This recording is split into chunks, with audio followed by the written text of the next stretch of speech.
Un milliardaire noir prend une décision choquante, donner toute sa fortune. Cette annonce provoque une onde de choc et des conséquences inimaginables. Un homme qui a passé des années à construire un empire décide de tout abandonner.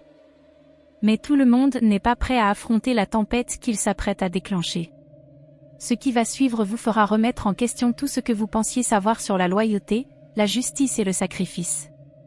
Avant de plonger dans cette histoire inoubliable, assurez-vous d'être abonné à Astérisque Moments Épiques Astérisque. N'oubliez pas d'activer la cloche pour ne manquer aucune de nos histoires captivantes. Si vous aimez cette histoire, aimez, partagez et laissez un commentaire, cela nous aide à vous offrir encore plus de récits inspirants. Et dites-nous, d'où nous regardez-vous? Restons connectés. Malcolm Davis, un milliardaire autodidacte, avait bâti son empire technologique à partir de rien, mais peu de gens comprenaient réellement l'homme derrière cette immense fortune. Réservé et énigmatique, Malcolm préférait la solitude au feu de la rampe, menant une vie étonnamment modeste à Montgomery Heights, une banlieue pittoresque et aisée, dissimulant néanmoins un courant sous-jacent de préjugés silencieux. Les vastes quartiers aux pelouses impeccables et aux demeures imposantes contrastaient avec la résidence discrète de Malcolm, une maison ancienne mais élégante, nichée à la périphérie de la ville. Malgré son isolement, Malcolm avait une confidente de confiance, Clara Young, sa fidèle assistante personnelle, brillante et empathique. Depuis plus de 10 ans, Clara travaillait à ses côtés, devenant la personne la plus proche qu'il considérait comme une famille. Elle admirait son esprit acéré et ses principes inébranlables, mais s'inquiétait souvent de la solitude qu'il semblait embrasser si volontiers. Par une fraîche matinée d'automne, Clara arriva chez Malcolm et le trouva étrangement animé. Il l'avait convoqué dans son bureau, une pièce aux étagères débordantes de livres qui semblaient toucher le plafond. Ce qu'il lui annonça la laissa stupéfaite, Malcolm avait décidé de donner toute sa fortune. Pas à des associations caritatives ou des fondations, mais directement à des individus, des personnes qu'il jugeait dignes en fonction de leur lutte, de leur vertu et de leur résilience. Clara était incrédule. « Vous allez tout donner? Comme ça ?» Les yeux sombres de Malcolm brillaient de conviction. « Clara, j'y réfléchis depuis des années. L'argent n'a toujours été qu'un moyen, jamais une fin. Il est temps de l'utiliser pour quelque chose de réel, changer des vies directement. Pas à travers des organisations anonymes, mais par des gens qui en ont vraiment besoin. » La nouvelle de son projet se propagea rapidement, d'abord dans ses cercles proches, puis dans le public. Les réactions furent aussi variées qu'intenses. Certains le considéraient comme un visionnaire, tandis que d'autres voyaient en sa décision une manœuvre publicitaire imprudente. À Montgomery Heights, toutefois, l'annonce suscita un mélange de curiosité et de scepticisme. Nombre de voisins, déjà méfiants envers la présence discrète de Malcolm, commencèrent à murmurer sur ses motivations. Dans le reste du monde, cette déclaration fit naître l'espoir dans des endroits inattendus. Des personnes de tous horizons commencèrent à partager leurs histoires, espérant attirer l'attention du milliardaire. Pour Malcolm, il ne s'agissait ni d'acheter de la reconnaissance ni de rechercher la gloire, mais de poursuivre une mission profondément personnelle. Pour Clara, cela marquait le début d'un voyage dont elle doutait qu'il soit prêt à affronter. Au fil des jours, Malcolm commença à mettre en place un processus pour sélectionner les individus, créant un système pour écouter leurs histoires et évaluer leurs candidatures. Clara, bien que réticente au départ, resta à ses côtés pour l'aider à organiser cette tâche titanesque. Le monde entier observait alors que Malcolm Davis s'apprêtait à transformer des vies, mais peu de gens pouvaient imaginer à quel point la sienne en serait bouleversée. L'annonce de Malcolm se propagea à Montgomery Heights comme une tempête, bouleversant la tranquillité apparente de ses résidents privilégiés. Tandis que le grand public s'enthousiasmait et spéculait, l'élite du quartier fut rapide à condamner cette initiative. Les murmures s'intensifièrent lors de déjeuners exclusifs et de réunions au club de golf, où les propriétaires fortunés qualifiaient le geste du milliardaire de simple coup de publicité calculé. « Il veut transformer notre quartier en un cirque », lança un voisin avec mépris lors d'une réunion agitée du comité social de Montgomery Heights. Ce groupe de riches leaders autoproclamés se targuait de préserver l'intégrité de leur enclave. Pour eux, le projet de Malcolm n'était pas un acte de générosité, mais une menace, une perturbation susceptible d'attirer les « mauvaises personnes ». Tandis que les sceptiques et les critiques faisaient entendre leur voix, des gens comme Ethan Carter s'accrochaient à l'espoir. Père célibataire dans la trentaine, Ethan avait autrefois été un fervent activiste communautaire, se battant pour de meilleures conditions de logement et d'éducation dans les quartiers défavorisés. Mais la vie ne l'avait pas épargné. Après avoir perdu sa femme d'un cancer et accumulé des dettes médicales écrasantes, Ethan avait dû abandonner son militantisme pour se consacrer à l'éducation de sa fille de 8 ans, Lila. Travaillant de longues heures comme livreur, il peinait à joindre les deux bouts. Lorsqu'Ethan entendit parler du projet de Malcolm, il vit une lueur d'espoir non seulement pour lui, mais aussi pour Lila, dont l'enfance avait été marquée par des sacrifices et des épreuves. « Si je ne serait-ce qu'une chance que cela nous aide, je dois essayer, » murmura-t-il un soir tard, en regardant le processus de candidature sur son vieil ordinateur portable. Pendant ce temps, Malcolm travaillait sans relâche pour concrétiser sa vision. Il mit en place un processus de sélection secret, déterminé à identifier des individus dont les histoires reflétaient ses valeurs fondamentales, résilience, bonté et justice. Clara restait à ses côtés, organisant des entretiens et lisant des milliers de lettres et de candidatures poignantes. Parmi les postulants, il y avait une mère veuve de 3 enfants, qui avait lancé un jardin communautaire pour nourrir son quartier, et un jeune homme qui avait financé ses études tout en s'occupant de son frère handicapé. Ces récits étaient bouleversants, chacun témoignant de la force et de l'endurance humaine. Malcolm était ému, mais aussi accablé par l'ampleur de la tâche. Tandis que l'équipe de Malcolm avançait discrètement, les tensions avec le comité social de Montgomery Heights s'intensifièrent. Walter Green, le président du comité, un homme aux solides connexions politiques, remit publiquement en question les intentions de Malcolm lors d'une interview à la télévision locale.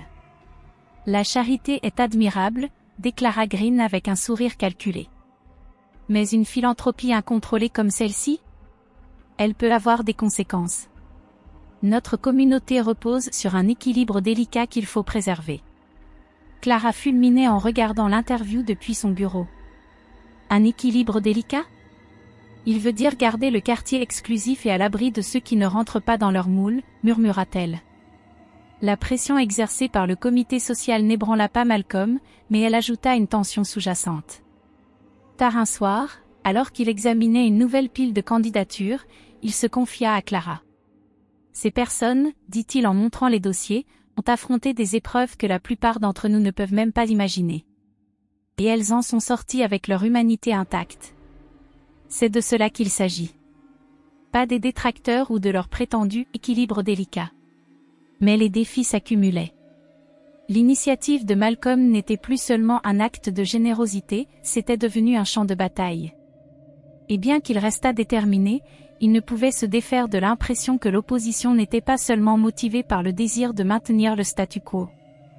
Quelque chose de plus sombre se préparait, et l'ampleur de cette menace ne s'était pas encore dévoilée. Alors que l'initiative de Malcolm prenait de l'ampleur, une frénésie médiatique éclata. Les médias analysaient chacun de ses gestes, spéculant à l'excès sur ses motivations. Les tabloïds ressassaient de vieilles rumeurs non vérifiées sur ses affaires, le décrivant comme un homme cherchant à réécrire son héritage. Les débats faisaient rage sur les plateaux de télévision, s'agissait-il d'un acte d'altruisme ou d'un caprice d'ego d'un milliardaire ? La pression était incessante, et pour chaque personne inspirée par sa générosité, une autre semblait la remettre en question. Malcolm, cependant, refusait de se laisser distraire par ce tumulte. Il restait concentré sur le processus de sélection, rencontrant des candidats dont les histoires le touchaient profondément. Parmi eux se trouvait Ethan Carter. Ethan arriva à la demeure modeste de Malcolm avec un mélange d'espoir et d'appréhension. Assis face à lui dans le bureau, il raconta son histoire d'une voix posée mais empreinte d'émotion. Il parla des programmes communautaires qu'il avait mis en place dans sa jeunesse, initiatives de mentorat, collecte alimentaire et campagne pour des logements abordables. Mais malgré ses efforts pour aider les autres, les obstacles systémiques avaient fini par miner son combat. « J'ai perdu mes financements, ma maison, et finalement ma femme », avoua Ethan, le regard baissé. « Je ne regrette pas de m'être battu, mais je ne peux m'empêcher de me demander ce qui aurait pu être si j'avais eu quelqu'un comme vous à mes côtés à l'époque. » Malcolm l'écouta attentivement, son expression impassible. Quand Ethan termina, Malcolm se pencha légèrement en avant. Vous avez fait plus pour les autres avec si peu que la plupart des gens ne le font avec tout. Cela demande une force que peu possèdent. Ethan quitta la réunion avec un sentiment de légèreté, mais aussi d'incertitude. Avait-il dit ce qu'il fallait? Son histoire était-elle assez convaincante pour gagner la confiance, et peut-être l'aide, de Malcolm? Pendant que Malcolm et Clara poursuivaient le processus de sélection, les tensions à l'extérieur de la propriété s'intensifièrent. Clara commença à remarquer des anomalies, des courriels anonymes inondant la boîte de réception de Malcolm avec des accusations infondées, des retards soudains dans les permis et approbations nécessaires à son projet, et des articles de presse dévoilant des détails étonnamment précis sur les opérations internes. Son instinct lui disait que ce n'était pas une coïncidence. En approfondissant ses recherches, elle découvrit des preuves liant le comité social de Montgomery Heights à une campagne de diffamation contre Malcolm. Walter Green, le président du comité, non seulement orchestrait la propagation de rumeurs malveillantes, mais finançait également des procès destinés à entraver Malcolm avec des batailles juridiques interminables. Clara fit irruption dans le bureau de Malcolm tard un soir, un dossier de documents accablant à la main. « Ils essaient de vous détruire, dit-elle, sa voix tremblant de colère. Malcolm jeta un œil au dossier sans le toucher. « Je m'attendais à de la résistance, Clara. Je ne pensais pas qu'elle serait aussi organisée. » Sa réponse fut cinglante. « Ce n'est pas juste de la résistance. C'est une véritable conspiration. Ils ont peur de ce que vous représentez, Malcolm.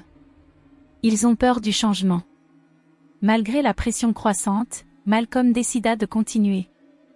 Mais alors qu'ils commençaient à planifier leurs prochaines étapes, une lettre anonyme arriva à la propriété. L'enveloppe était vierge, et le message à l'intérieur était glaçant.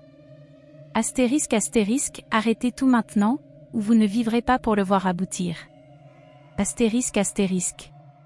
Malcolm lut la note en silence, la mâchoire crispée. Le visage de Clara pâlit en attendant sa réaction. « Cela ne change rien », déclara-t-il finalement, sa voix calme mais grave.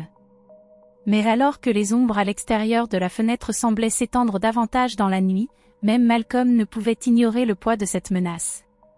Quelqu'un était prêt à aller aux extrêmes pour l'arrêter, et la bataille qu'il avait anticipée devenait rapidement bien plus dangereuse qu'il ne l'avait imaginé. Malcolm était assis dans son bureau, le poids de la menace anonyme toujours présent dans son esprit. Le bourdonnement régulier de l'horloge semblait plus fort que d'habitude, un rappel importun du temps qui s'écoulait. Malgré le danger, il restait résolu. Cette mission n'était pas à propos de lui, mais de donner une chance aux autres, celle qu'on lui avait un jour refusée. Pourtant, la pression commençait à se faire sentir. Un soir, alors que Clara le rejoignait pour le thé, elle remarqua les cernes sombres sous ses yeux. « Vous devez vous reposer, Malcolm. Cela commence à peser sur vous. » Il fixa sa tasse, perdu dans ses pensées. « Quand je suis sorti de l'université, commença-t-il doucement, j'ai postulé pour un poste dans une entreprise que j'admirais. J'avais toutes les compétences, j'avais excellé lors des entretiens. Ils m'ont dit que j'étais exactement ce dont ils avaient besoin. Et puis, tout d'un coup, j'ai été rejetée. » Clara fronça les sourcils. « Pourquoi ? » ?»« Ils ne l'ont pas dit, » répondit-il, sa voix empreinte d'amertume. « Mais j'ai entendu le responsable du recrutement parler à quelqu'un dans le couloir. Un homme comme ça n'a pas sa place ici, a-t-il dit. Je savais exactement ce qu'il voulait dire. » Les mains de Clara se resserrèrent autour de sa tasse, une lueur de colère traversant son visage. Malcolm poursuivit, ce rejet m'a presque brisé. Mais cela a aussi allumé une flamme en moi. J'ai construit ma propre entreprise, mon propre empire, parce que je savais que personne d'autre ne me donnerait jamais ma chance. Et aujourd'hui, j'essaie de donner aux autres ce que je n'ai jamais eu. Ces mots laissèrent un silence lourd dans la pièce. Clara posa sa main sur la sienne. Alors ne les laissez pas vous faire renoncer. Ils veulent que vous arrêtiez parce qu'ils ont peur du changement que vous apportez. Malcolm hocha la tête, mais l'épuisement dans ses yeux trahissait ses doutes. Pendant ce temps, Ethan Carter avait pris un nouveau rôle, celui de porte-parole passionné de la vision de Malcolm. Ses discours lors d'événements communautaires et ses interviews avec les médias locaux mettaient un visage humain sur l'initiative. Mais cette visibilité croissante fit de lui une cible. Au travail, les heures d'Ethan furent soudainement réduites sans explication. Des appels anonymes commencèrent à interrompre ses nuits, des voix cruelles lui disant arrêtez de jouer à la victime. Le coup le plus dur survint lorsque sa fille, Lila, rentra de l'école en larmes. Ils t'ont traité de mendiant, papa, sanglota-t-elle, enfouissant son visage dans son torse. Ils disent que tu attends juste qu'on te donne de l'argent parce que tu ne peux rien faire tout seul. Le cœur d'Ethan se brisa en tenant sa fille, la colère et l'impuissance se mêlant en lui. Il avait affronté des préjugés toute sa vie, mais les voir dirigés contre sa fille était insupportable. Déterminé à la protéger, Ethan tenta de se retirer de la scène publique. Mais Malcolm ne voulait rien entendre. Vous êtes la raison pour laquelle les gens croient en cette initiative, Ethan, lui dit-il lors d'un appel téléphonique. Nous ne pouvons pas les laisser nous réduire au silence. En même temps, le récit médiatique autour de Malcolm continuait de s'assombrir. Les journaux le décrivaient comme un milliardaire imprudent dont les actions déstabilisaient la société. Des commentateurs affirmaient qu'il semait le chaos, encourageait la dépendance et sapait les institutions caritatives traditionnelles. Un analyste ricana à la télévision en direct. Si Malcolm Davis voulait vraiment aider, il travaillerait dans le cadre du système au lieu de jouer à Dieu. Les critiques incessantes commencèrent à ébranler la confiance de Malcolm. Seul dans son bureau une nuit, il fixa la pile de candidatures sur son bureau. Ces histoires étaient celles de personnes réelles, des gens comme Ethan, qui avaient affronté des épreuves inimaginables. Et pourtant, les réactions hostiles lui faisaient se demander si ses efforts valaient vraiment le coup. Clara le trouva là, assis dans l'obscurité. « Vous ne pouvez pas les laisser gagner, dit-elle fermement. Malcolm leva les yeux vers elle, sa voix à peine audible. « Et si je ne faisais qu'aggraver les choses ? Pour Ethan, pour tous ceux qui croient en moi ?» Clara s'agenouilla à ses côtés, croisant son regard. « Cela n'a jamais été facile. Mais les gens qui comptent, ceux pour qui vous vous battez, ont besoin que vous continuiez. Et vous devez vous rappeler pourquoi vous avez commencé. » Malcolm resta silencieux, laissant ses paroles faire leur chemin. Au fond de lui, il savait qu'elle avait raison. Mais avec les défis qui s'accumulaient et les enjeux plus élevés que jamais, il ne pouvait s'empêcher de sentir que le pire restait à venir. Alors que la tempête médiatique autour de Malcolm continuait de prendre de l'ampleur, une journaliste se démarqua parmi la cacophonie des voix. Jasmine Ortiz, une reporter incisive et intègre, connue pour ses enquêtes approfondies, s'était intéressée personnellement à l'histoire de Malcolm. Alors que beaucoup de ses collègues se contentaient de produire des gros titres sensationnalistes, Jasmine voulait découvrir la vérité. Ses recherches l'emmenèrent au-delà de la controverse actuelle et dans le passé de Malcolm. Ce qu'elle découvrit la surprit. Au fil des années, Malcolm avait discrètement financé des bourses pour des étudiants défavorisés, reconstruit des centres communautaires dans des quartiers en difficulté et fait des dons anonymes pour des secours en cas de catastrophe. Intriguée, Jasmine contacta ceux qui avaient bénéficié de ces actes de générosité. Un ancien bénéficiaire de bourse lui confia. « Monsieur Davis ne m'a pas seulement donné de l'argent pour mes études. Il a cru en moi alors que personne d'autre ne le faisait. » Un leader communautaire raconta comment Malcolm avait financé la rénovation d'un centre pour jeunes, insistant pour que son nom ne soit pas mentionné. Jasmine commença à voir Malcolm non pas comme le milliardaire distant décrit dans les gros titres, mais comme un homme guidé par un profond sens de la justice. Ces reportages mirent en lumière ces histoires, offrant un contre-récit face aux critiques généralisées. Pendant ce temps, la relation entre Malcolm et Ethan Carter se renforçait. Malgré le harcèlement et les difficultés qu'Ethan affrontait, il restait optimiste, déterminé à prouver que la vision de Malcolm valait la peine d'être défendue. Un soir, autour d'un café dans le domaine de Malcolm, les deux hommes échangèrent leurs récits. « Tu me rappelles moi-même, » admit Malcolm, en sirotant sa tasse. « Quand j'avais ton âge, j'avais la même flamme en moi. Je voulais changer le monde, me battre contre tout ce qui cherchait à m'écraser. » Ethan rit doucement. « Et maintenant, tu le fais à une échelle que j'ai du mal à imaginer. » Malcolm secoua la tête. « Ce n'est pas une question d'échelle. C'est une question d'impact. Des gens comme toi, Ethan, vous êtes la raison pour laquelle je fais cela.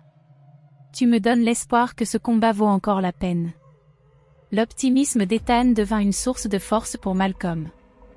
Dans ces moments de doute, il pensait souvent à la détermination d'Ethan à offrir une vie meilleure à sa fille. Clara, cependant, restait sur ses gardes. Son enquête sur le Montgomery Heights Social Committee l'avait mené à Walter Green, le président influent du comité. En apparence, Green était l'incarnation du respectabilité, un homme poli et affable, avec des liens profonds dans la communauté locale. Mais Clara sentait qu'il y avait plus que ce qu'il laissait paraître. Ses soupçons furent confirmés lorsqu'elle découvrit les liens de Green avec plusieurs groupes de lobbying controversés. Ces organisations avaient une histoire bien documentée d'utilisation de leur richesse et de leur influence pour supprimer les mouvements populaires et maintenir les inégalités systémiques. Clara creusa davantage, mettant au jour des dossiers financiers reliant Green à un fonds obscur connu pour organiser des campagnes de diffamation et des intimidations judiciaires. Elle comprit que Green ne s'opposait pas seulement à Malcolm par mépris personnel, il voyait les actions de Malcolm comme une menace pour les structures de pouvoir qu'il avait passé des décennies à consolider. Lorsqu'elle confronta Malcolm avec ses preuves, il hocha la tête gravement. Ça a du sens. Les gens comme Green ne craignent pas seulement le changement, ils craignent de perdre le contrôle. Clara se pencha en avant, sa voix basse mais ferme. Nous devons être prudents, Malcolm. Green ne cherche pas seulement à te stopper, il joue sur le long terme. Et il n'hésitera pas à utiliser des tactiques douteuses pour gagner. Malgré les défis croissants, Malcolm trouvait du réconfort dans les relations qu'il avait construites. La résilience d'Ethan lui rappelait pourquoi il avait entamé ce voyage, et les reportages équilibrés de Jasmine offraient une lueur d'espoir que la vérité pourrait encore triompher. Mais alors que les découvertes de Clara dressaient un tableau de plus en plus inquiétant, Malcolm ne pouvait s'empêcher de sentir que l'influence de Green n'était que la partie émergée de l'iceberg. La tension autour de l'initiative de Malcolm atteignit son paroxysme lorsque sa propriété fut la cible d'un acte de vandalisme audacieux. Les fenêtres de sa maison furent brisées, et des graffitis haineux furent griffonnés sur les murs avec des phrases telles que astérisque, reste à ta place, astérisque et astérisque, pas dans notre quartier, astérisque. Malcolm se tenait dans l'allée, observant les dégâts avec une expression de détermination sombre. Plus tard dans la soirée, Clara examina les enregistrements des caméras de sécurité de la propriété et découvrit que les vandales avaient contourné des zones clés de surveillance. Ce n'était pas une attaque aléatoire, mais une opération méthodique et délibérée.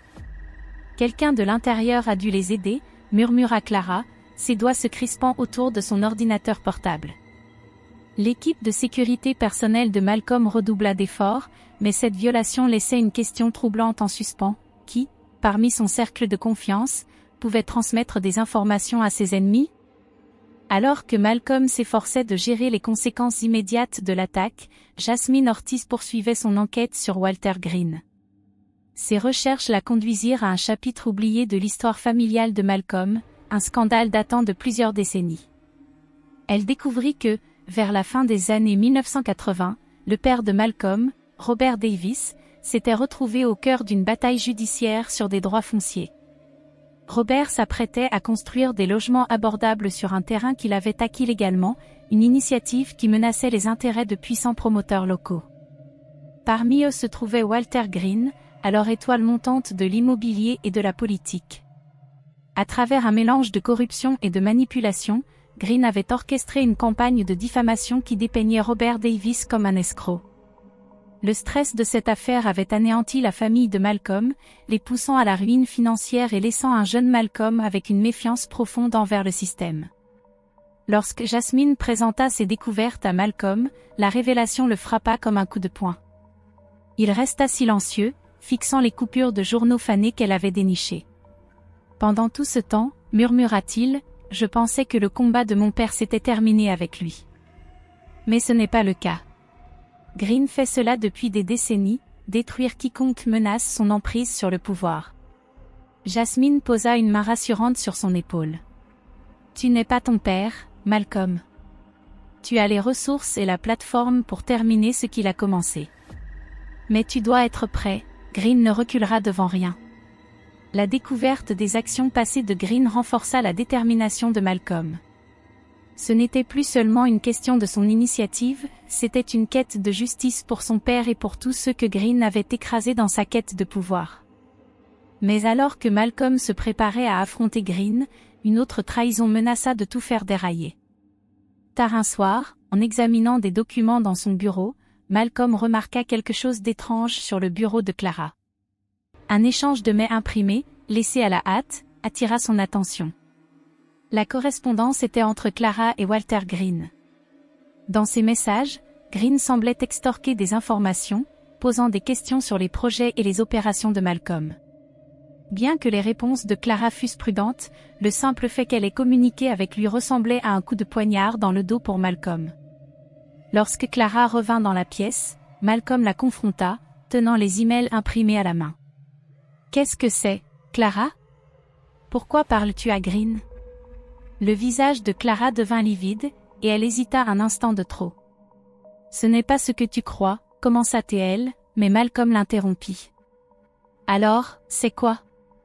Parce qu'en ce moment, on dirait que tu lui donnes des informations. » Les larmes lui montèrent aux yeux alors qu'elle s'avançait. « Je cherchais à recueillir des informations, Malcolm.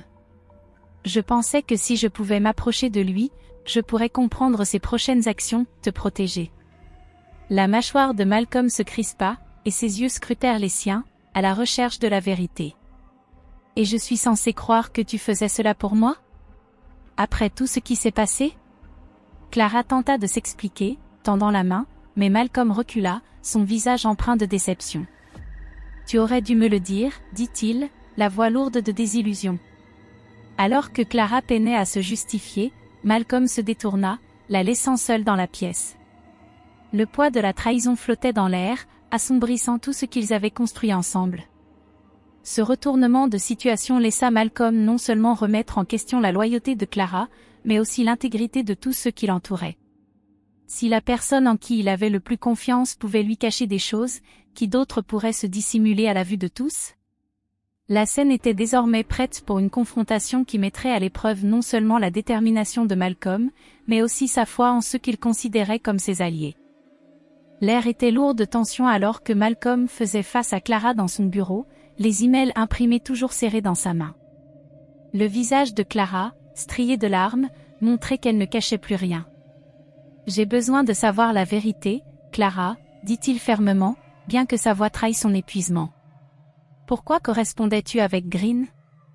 Clara prit une profonde inspiration, sa voix tremblante tandis qu'elle commençait. « Je ne voulais pas te le dire parce que je savais comment ça allait paraître. Mais Malcolm, je ne travaillais pas contre toi. Je collectais des preuves. » « Des preuves ? » Le scepticisme de Malcolm était palpable. « Oui, » insista-t-elle en s'approchant. « Green ne s'est pas attaqué à toi uniquement à cause de ton initiative. Il utilise son influence pour exploiter les communautés marginalisées depuis des années. Quand j'ai commencé à creuser dans son passé, j'ai découvert à quel point ses méfaits étaient profonds. Ces groupes de lobbying ? Ils ont financé des expulsions, détruit des projets de logements abordables et couvert des violations environnementales dans les quartiers défavorisés. Je pensais que si je pouvais le faire parler, je pourrais le dénoncer. » Malcolm scruta son visage, cherchant le moindre signe de tromperie. Mais tout ce qu'il vit, c'était la même femme qui avait été à ses côtés dans les moments les plus difficiles.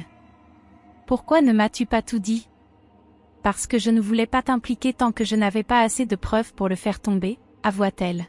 « Je sais combien ce combat te coûte déjà, Malcolm.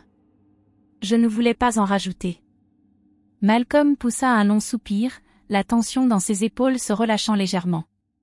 Il posa les emails sur son bureau, sa confiance en Clara ébranlée mais pas brisée.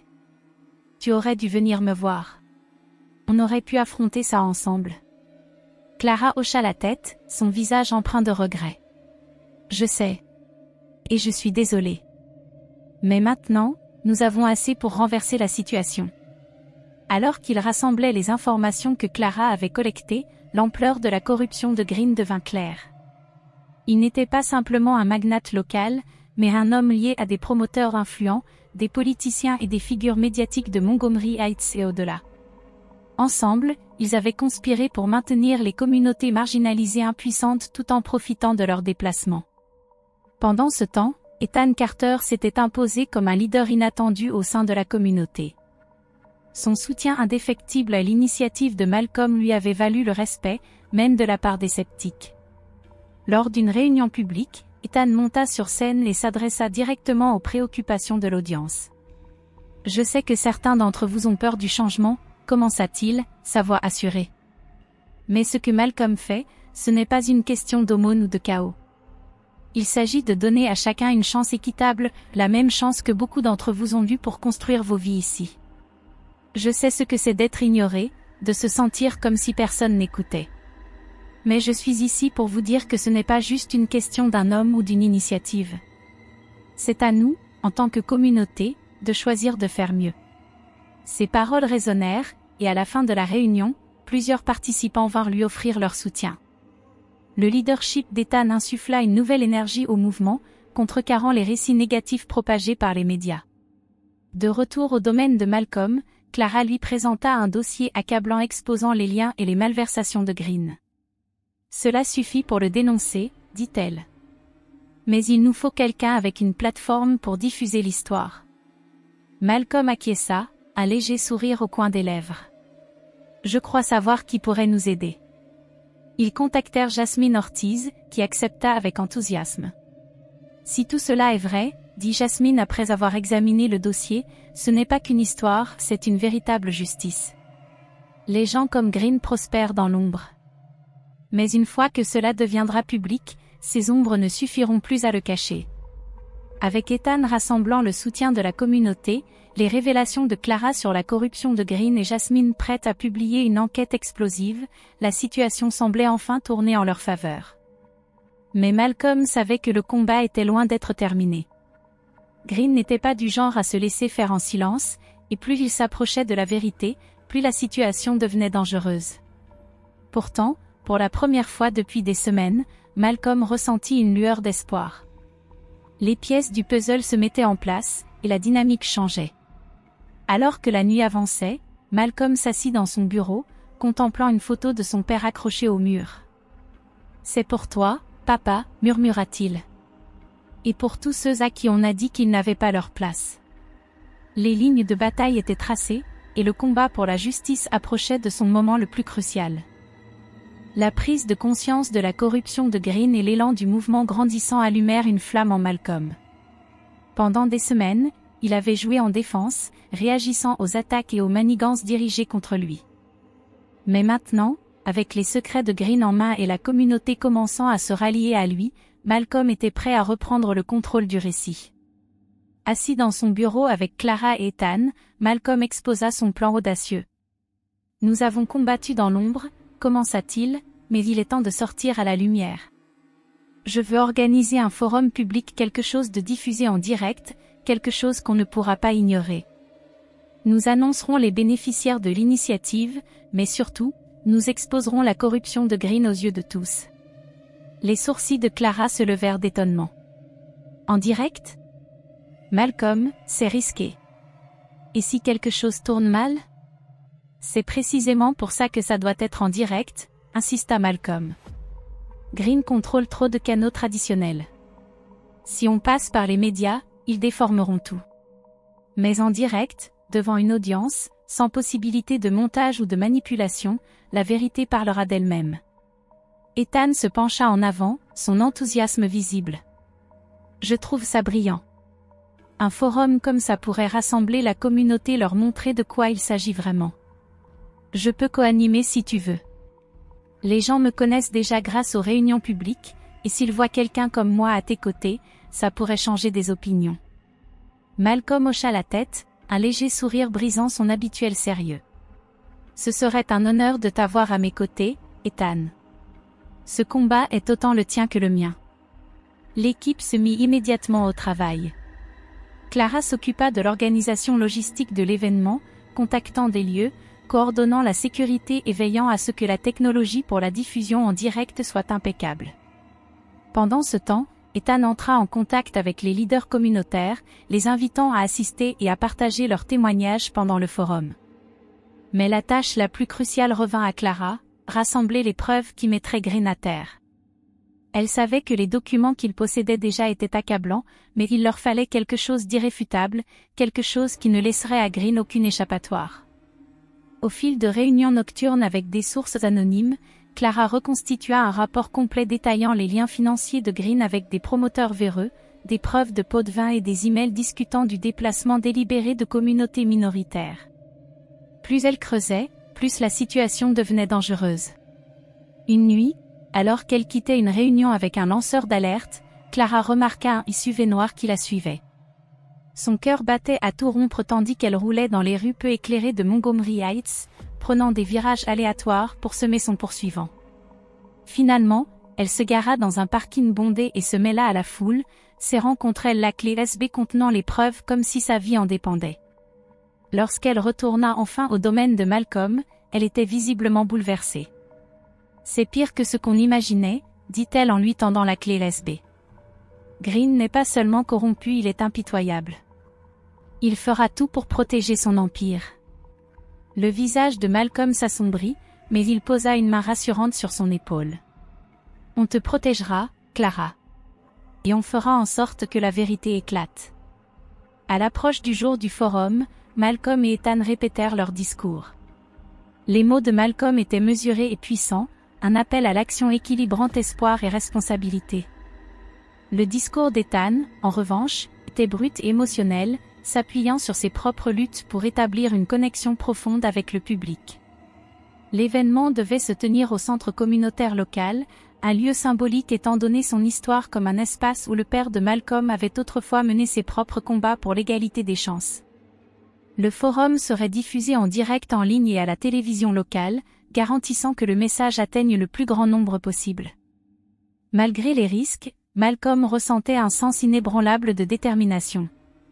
Debout sur la scène lors d'une répétition finale, il regarda les sièges vides en imaginant qu'ils seraient remplis de gens prêts à entendre la vérité. « C'est maintenant », murmura-t-il pour lui-même. « C'est le moment de tout reprendre. » Avec les preuves réunies par Clara, Ethan prêt à inspirer la foule et la communauté commençant à se mobiliser, la stratégie audacieuse de Malcolm était en place. Il ne restait qu'à voir si la vérité pourrait réellement triompher des forces alignées contre eux. Le jour du forum arriva, et l'atmosphère autour du centre communautaire était électrique. Des centaines de personnes s'étaient rassemblées, certaines brandissant des pancartes de soutien avec des phrases comme « Justice et bienveillance triomphent » et « La mission de Malcolm compte ». D'autres, plus hostiles, criaient des accusations et portaient des bannières où l'on pouvait lire « Protégeons Montgomery Heights » et « Non à la charité irresponsable ». À l'intérieur, Malcolm attendait dans les coulisses avec Clara, Ethan et Jasmine. Son calme apparent dissimulait la tempête d'émotions qui grondait en lui. « Souviens-toi, dit-il à Ethan, ce n'est pas seulement pour nous. Il s'agit de donner de l'espoir aux gens. » Ethan hocha la tête, la mâchoire serrée par la détermination. « On va y arriver, Malcolm. » Les lumières s'éteignirent doucement, signalant le début de la diffusion en direct. Clara adressa un signe encourageant à Malcolm, tandis que Jasmine ajustait son équipement, prête à capturer chaque instant. Lorsque Malcolm monta sur scène, une vague de réactions mêlées parcourut la foule. Les acclamations des soutiens se mêlaient aux huées des détracteurs, mais Malcolm resta imperturbable. Il entama son discours en prenant une profonde inspiration, sa voix ferme et résonnante. « Je suis né sans rien », commença-t-il, ses paroles portant le poids de son parcours. « J'ai grandi dans un monde où l'on me disait que mes rêves étaient trop grands, ma peau trop foncée, mon ambition trop audacieuse. Mais je refusais de l'accepter. J'ai combattu pour trouver ma place à la table, pas seulement pour moi, mais pour tous ceux à qui l'on a dit qu'ils n'avaient pas leur place. » La salle se calma tandis que Malcolm racontait ses luttes, le racisme qu'il avait affronté en tant que jeune entrepreneur, les moments de doute, et les victoires qui avaient suivi. « Aujourd'hui, je me tiens devant vous, non pas en tant que milliardaire, mais en tant qu'homme qui croit en la puissance de la bienveillance, de la résilience et de la justice. C'est pourquoi je donne tout cela, pour aider d'autres à s'élever, comme j'ai été aidé. » Au fil de son discours, l'atmosphère dans la foule commença à changer. Même certains sceptiques hochaient la tête, touchés par son authenticité. Puis, Malcolm commença à annoncer les premiers bénéficiaires de son initiative. Il débuta par Ethan, partageant son histoire d'activisme, de persévérance et de paternité. Ethan le rejoignit sur scène, accueilli par des applaudissements provenant des sections favorables du public. Mais alors que les applaudissements s'intensifiaient, le chaos éclata. Un groupe de manifestants dans le public se mit à crier et à lancer des objets. Simultanément, les lumières vacillèrent et une alarme incendie retentit. La sécurité s'efforça de contenir la situation, mais la perturbation menaçait de faire échouer l'événement. Depuis les coulisses, Clara observait avec horreur, ses soupçons grandissant. « Ce n'est pas un hasard », murmura-t-elle. « C'est orchestré. » Ses craintes se confirmèrent lorsque Jasmine, filmant près de la foule, repéra un visage familier, Walter Green. Il se tenait parmi les fauteurs de troubles, dirigeant calmement les perturbateurs depuis les coulisses. Le pouls de Jasmine s'accéléra lorsqu'elle réalisa l'opportunité qui se présentait. Ignorant le tumulte, elle s'approcha de Green, caméra allumée. « Monsieur Green », lança-t-elle, sa voix perçant le bruit ambiant. Un commentaire sur vos liens avec les promoteurs exploitant les communautés marginalisées? Ou sur les preuves vous impliquant dans des pratiques de lobbying illégal? Green se figea, son assurance vacillant. Il se tourna pour partir, mais Jasmine lui barra le chemin. Nous avons les emails, les relevés financiers et les témoignages des lanceurs d'alerte. La vérité est dévoilée, Monsieur Green. Que répondez-vous?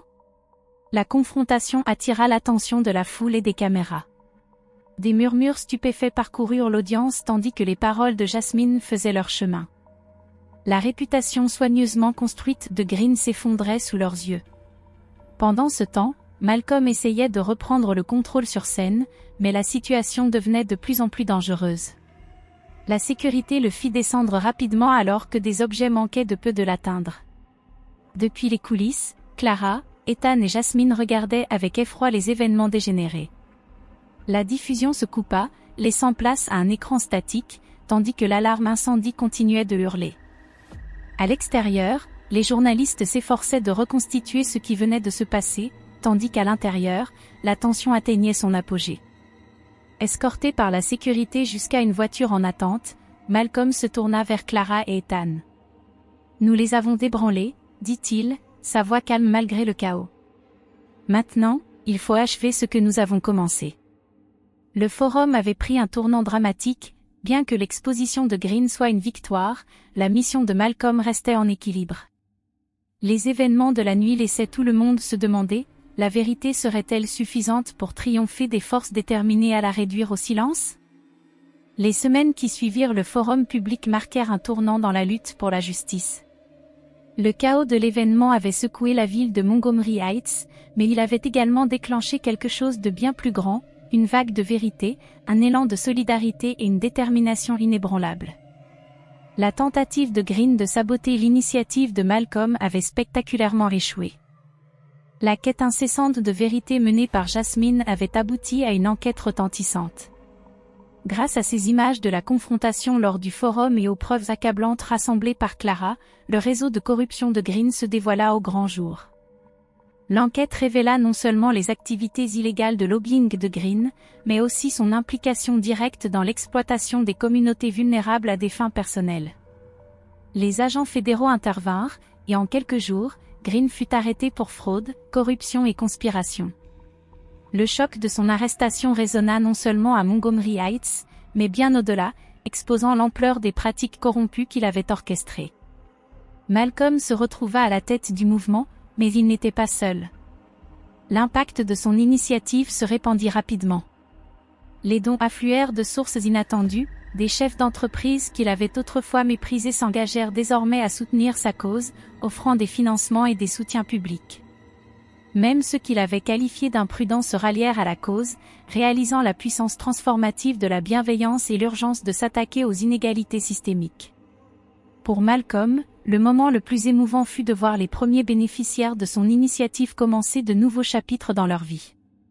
Ethan, devenu le visage du mouvement, reçut une subvention importante pour financer son centre communautaire, un lieu où les familles en difficulté pouvaient accéder à des formations professionnelles, une assistance juridique et un soutien émotionnel.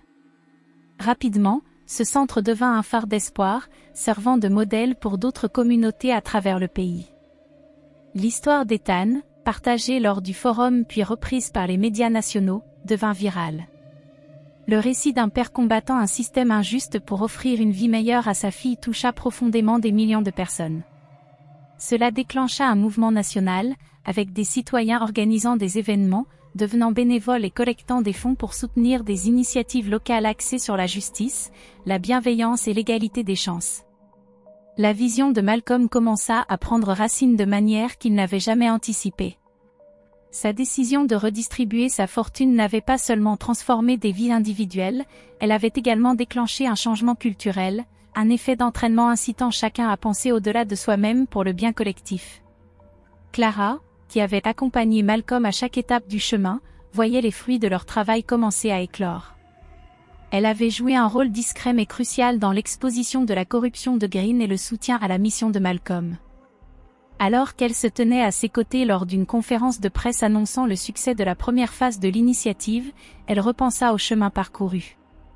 Malcolm, bien que fatigué par cette lutte, se permit un moment de fierté silencieuse.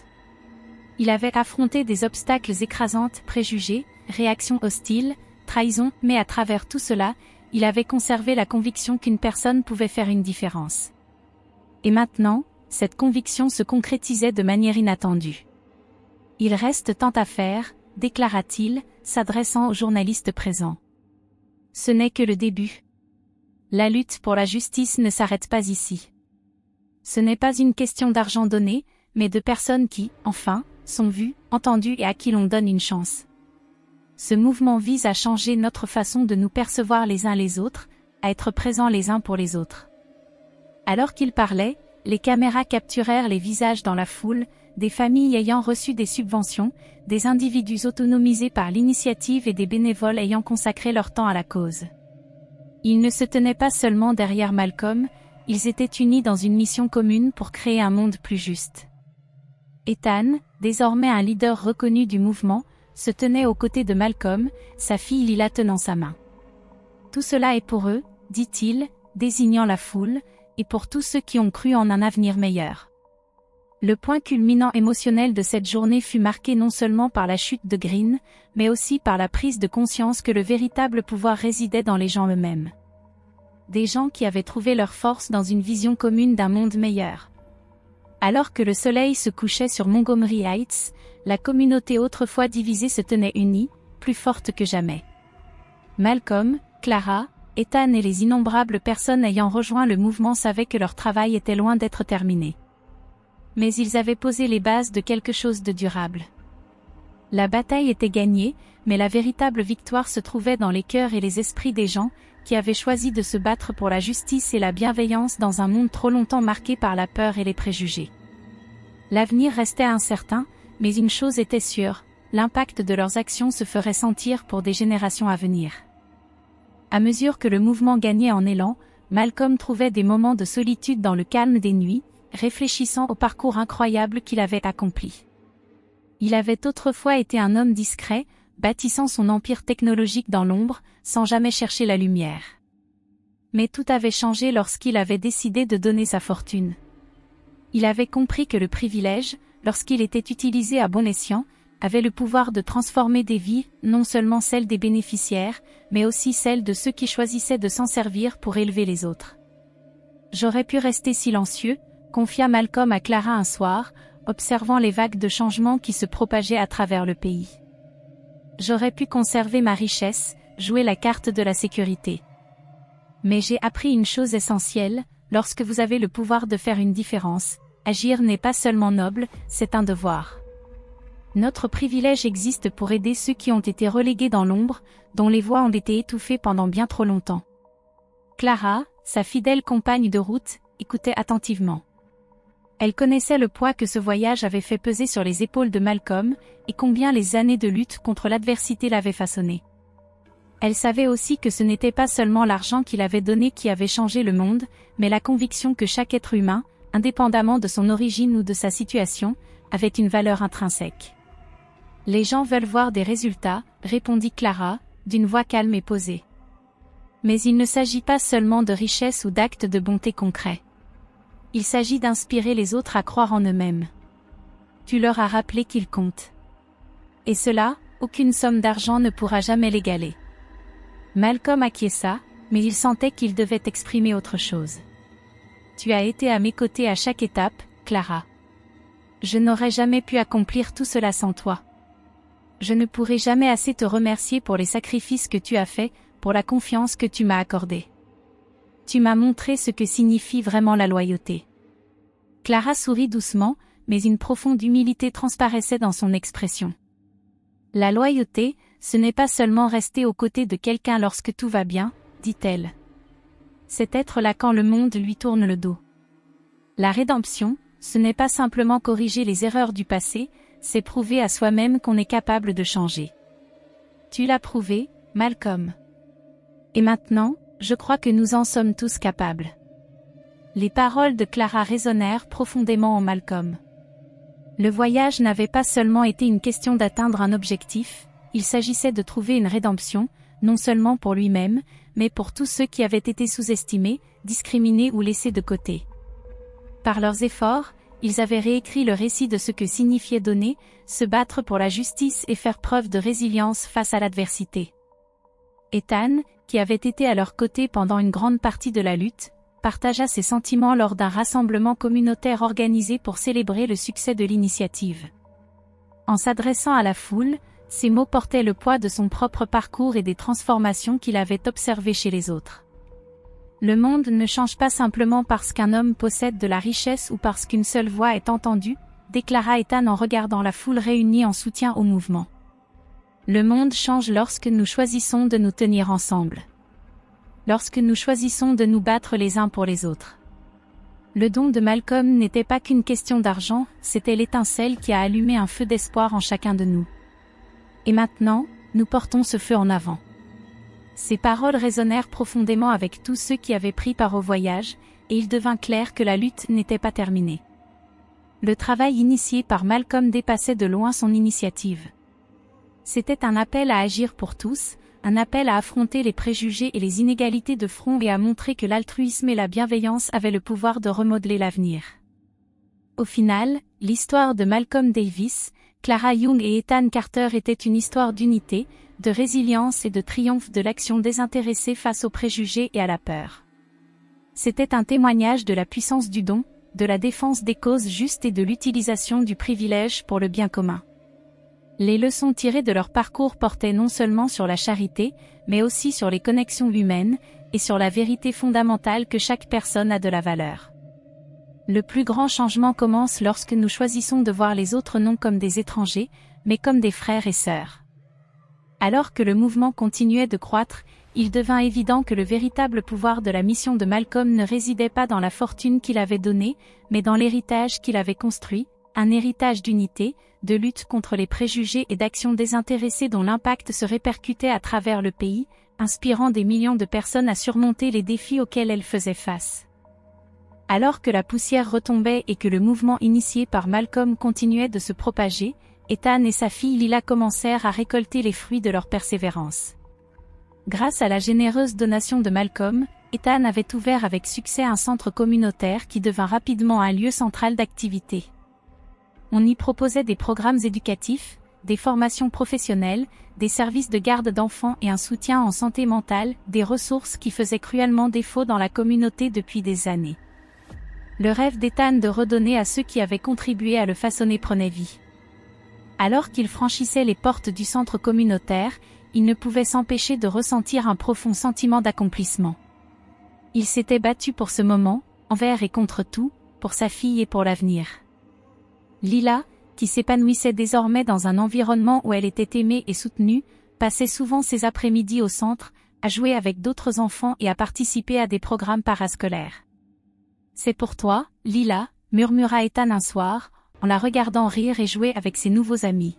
« C'est pour nous tous. » Dans les instants de calme qui suivirent, le don de Malcolm se révéla être bien plus qu'un simple soutien financier, c'était le catalyseur d'un avenir plus radieux. Ethan n'était pas seul dans sa réussite, l'impact du centre communautaire se faisait ressentir dans tout le quartier, alors que d'autres familles trouvaient un nouvel élan grâce aux ressources mises à leur disposition. La foi de Malcolm en l'humanité avait porté ses fruits. Pendant ce temps, Malcolm avait choisi un chemin différent. Malgré la notoriété soudaine qu'avaient engendré ses actions, il évitait les feux des projecteurs. Il continuait à mener une vie tranquille, loin de l'agitation médiatique qui l'avait autrefois entouré. Ses journées étaient désormais remplies de réflexions, de solitude et de visites occasionnelles au centre communautaire pour voir de ses propres yeux les changements positifs qu'avaient engendrés ses actes. Bien que Malcolm restât discret, l'héritage qu'il avait créé était indéniable. Sa fortune n'avait été qu'un moyen d'atteindre une fin, mais cette fin n'avait jamais été l'argent. Elle avait toujours concerné les personnes qui avaient été élevées, les histoires qui avaient été réécrites et l'avenir qui avait été redessiné. L'histoire trouva son apogée dans un moment de clôture puissant, alors que Malcolm observait à distance une célébration communautaire au cœur même de Montgomery Heights. Les rues vibraient au son de la musique, de la nourriture et des rires, tandis qu'un groupe diversifié de personnes autrefois divisées par les préjugés et la peur, se réunissait dans l'unité. Malcolm regardait en silence, seul sous l'ombre d'un chêne, tandis que la célébration vibrante se déroulait devant lui. Son visage, bien que dissimulé par les ombres, exprimait une profonde satisfaction silencieuse. Il n'avait pas besoin de reconnaissance ni d'éloge. Ce qui comptait, c'était la transformation qui avait eu lieu, non seulement dans la vie des bénéficiaires de sa richesse, mais dans le cœur de chaque personne touchée par le mouvement. En cet instant, il voyait tout, l'unité, la résilience, le nouvel espoir qui avait pris racine à Montgomery Heights. Et tandis que les rires de la foule parvenaient à ses oreilles, il savait que la bataille n'avait jamais été seulement une question de fortune, il s'agissait de restaurer la dignité de ceux qui avaient été réduits au silence pendant si longtemps. Le dernier plan s'attarda sur le visage de Malcolm, son regard lointain mais rempli de paix.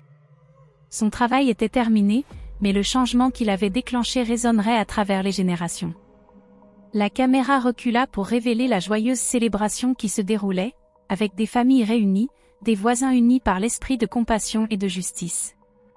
La vidéo se termina sur une note puissante, un héritage d'espoir, de changement et d'unité qui perdurerait bien après que la caméra se soit éteinte.